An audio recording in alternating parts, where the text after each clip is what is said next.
It's almost cliche at this point, but I feel like it is a topic that always needs to be revisited because there's someone out there that needs to hear it. You need to learn to love yourself. How can you love somebody else if you don't love yourself? You're supposed to be giving when your cup runneth over. You can't give love that you ain't got. Your cup needs to runneth over. You need to love yourself so much, and not to the point of narcissism and egotistical natures and stuff. But when you love yourself so much that your love is pouring out, then you are then prepared to give it to somebody else. A lot of you want to be in relationships, for example, because you don't want to be lonely anymore. And even though that may be a factor, that shouldn't be your entire reason for getting into a relationship, just so you have somebody. You know, it's like a lot of you also want to only be in relationships because that means you can have sex now. You can do the nasty with your girlfriends now. And that's a very low level reason to want someone to stay in your life long term. That's actually a very selfish reason. When you love yourself and you are contemplating being in a relationship, you know that you love yourself so much that you are willing to give to someone that's entering your world. I've been talking this a lot recently because, yes, it's like that is something that's true. I've been saying it before I was in a relationship, and now that I'm in one, I was correct. You know, it's like you need to learn to love yourself. And just outside of the relationships, let's get back to you. A lot of people will look in the mirror and hate what they see. They won't give themselves any praise. When they look in the mirror, it's negative, negative, negative, negative, negative, negative, negative, negative.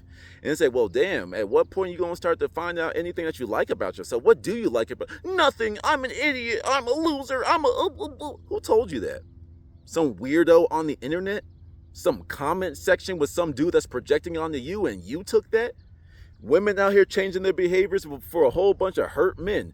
Men changing their behaviors because of a whole bunch of hurt women. And we're all trying to align ourselves with a bunch of hurt people. It makes no sense. You know what I'm saying? Get in where you fit in. You shouldn't fit in with a whole bunch of people that hate themselves. Does that make sense?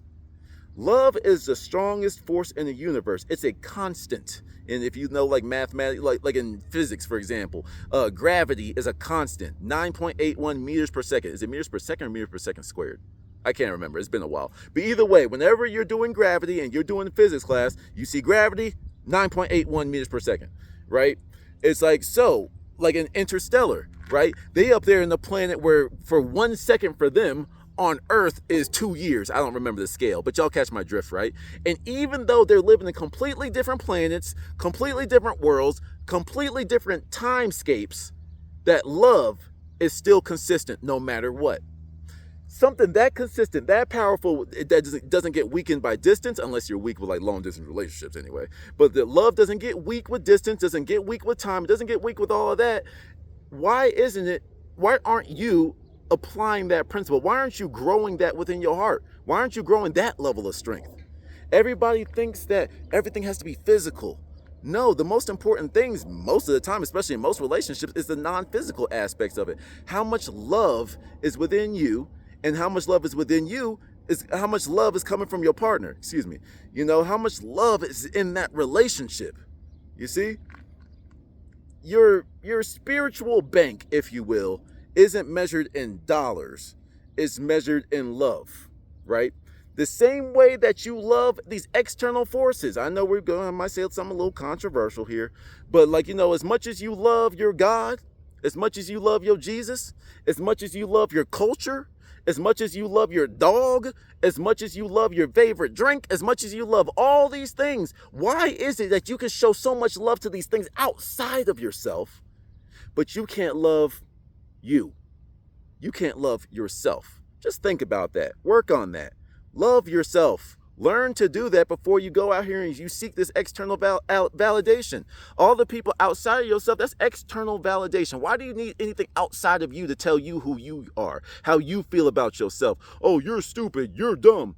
All of that bounces off of you when you love yourself. It's like, okay, cool. Once again, don't love yourself so much that you become narcissistic with it, egotistical, wrapped up into your own world. But what you're saying is that love is like the love of God, the love of the universe, the love of your family, all that love. Put that inside of yourself. Instead of looking for it to come in, have so much love that it radiates out. I know I started a lot, but I'm fasting and my brain is running on fumes. But till the next one, peace.